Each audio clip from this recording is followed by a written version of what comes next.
Bine v-am găsit! Astăzi aș vrea să vorbesc despre o temă foarte importantă, legătura dintre alimentație și sănătate.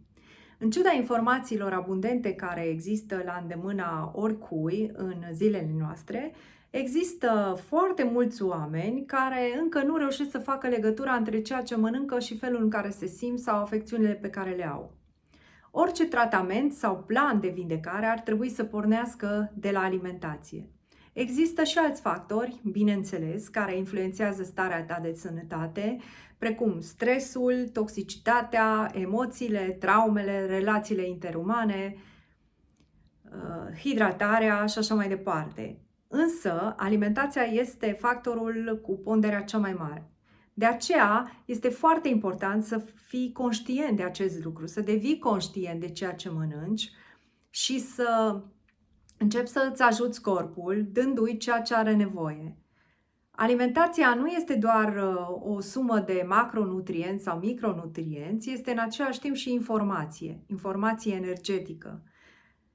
Așadar, pentru ca să reușești să obții nivelul de sănătate pe care îl dorești, nivelul de energie pe care îl dorești, trebuie să începi din a curăța alimentația.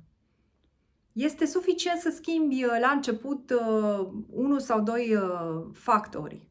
Nu trebuie neapărat să schimbi complet dintr-o dată alimentația. Dacă vrei, poți să faci un experiment și timp de o săptămână sau două sau chiar o lună să îmbunătățești doi factori legați de alimentație, adică să scoți ceva nociv despre care știi că nu este sănătos și să introduci ceva care îți ajută. Și vei vedea că deja într-un termen destul de scurt, corpul tău va reacționa în mod pozitiv și vei vedea schimbări în bine.